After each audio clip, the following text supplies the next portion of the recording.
அமைச்சரவையில் புதிதாக சேர்க்கப்பட்ட செந்தில் பாலாஜி, ஆவடி நாசர் உள்ளிட்ட 4 பேரும் அமைச்சர்களாக பதவியேற்றுக் கொண்டனர். தமிழ்நாடு அமைச்சரவை மாற்றியமைக்கப்படுவதாக முதலமைச்சர் மு.க.ஸ்டாலின் அறிவித்திருந்தார். அதன்படி உதயநிதி ஸ்டாலின் துணை முதலமைச்சராக நியமிக்கப்படுவதாகவும், செந்தில் பாலாஜி, ஆவடி நாசர், கோவி செழியன் மற்றும் ராஜேந்திரன் ஆகியோர் அமைச்சர்களாகவும் நியமிக்கப்பட்டனர். மேலும் செஞ்சி மஸ்தான், மனோ தங்கராஜ் மற்றும் கே. ராமச்சந்திரன் அமைச்சரவையிலிருந்து நீக்கப்பட்டு பொன்முடி, கயல்விழி செல்வராஜ், மெய்யநாதன், மதிவேந்தன் மற்றும் ராஜகண்ணப்பன் ஆகியோரின் துறைகளும் மாற்றியமைக்கப்பட்டன. இந்நிலையில் புதிதாக அமைச்சரவையில் சேர்க்கப்பட்டவர்களுக்கான பதவியேற்பு விழா கிண்டியில் உள்ள ஆளுநர் மாளிகையில் நடைபெற்றது. இதில் முதலாவதாக சேலம் வடக்கு தொகுதி எம்எல்ஏவான ராஜேந்திரனுக்கு ஆளுநர் RN ரவி பதவி பிரமாணமும் ரகசிய காப்பு பிரமாணமும் செய்து வைத்தார்.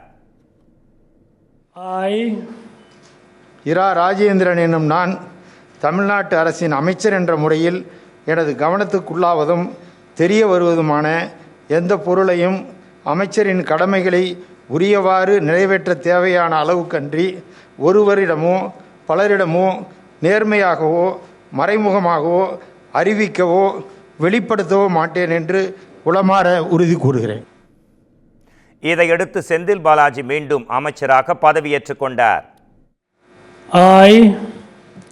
செந்தில் பாலாஜி எனும் நான் தமிழ்நாட்டு அரசின் அமைச்சர் என்ற முறையில் எனது கவனத்திற்குள்ளாவதும் தெரிய வருவதுமான எந்த பொருளையும் அமைச்சரின் கடமைகளை உரியவாறு நிறைவேற்ற தேவையான அளவுக்கன்றி ஒருவரிடமோ பலரிடமோ நேர்முகமாகவோ மறைமுகமாகவோ அறிவிக்கவோ வெளிப்படுத்தவோ மாட்டேன் என்று உளமாற உறுதிமொழிகிறேன். இதைத் தொடர்ந்து தமிழக அரசின் கொறடாவாக இருந்த திருவிடைமருதூர் எம்எல்ஏ கோவி செழியன் அமைச்சராக பதவியேற்றுக் கொண்டார்.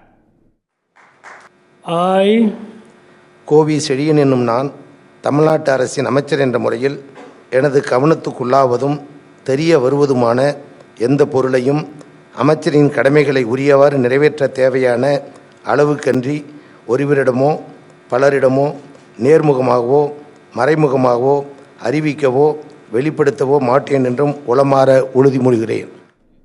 பின்னர் ஆவடி சாமு நாசருக்கு ஆளுநர் RN ரவி பதவி பிரமாணமும் ரகசிய காப்பு பிரமாணமும் புரிந்து வைத்தார்.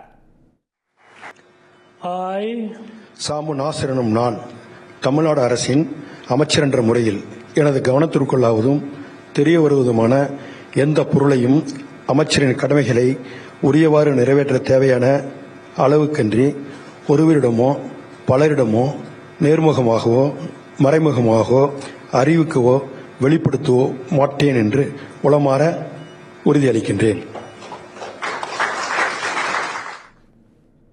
இதையடுத்து துணை முதலமைச்சராக நியமிக்கப்பட்டுள்ள உதயநிதி ஸ்டாலின் மற்றும் புதிதாக பதவியேற்றுக் கொண்ட 4 அமைச்சர்கள் அனைவரும் சென்னை மெரினாவில் உள்ள மறைந்த முன்னாள் முதலமைச்சர்கள் அண்ணா மற்றும் கருணாநிதி ஆகியோரின் நினைவிடத்தில் மலர் தூவி மரியாதை செலுத்தினர். வாங்க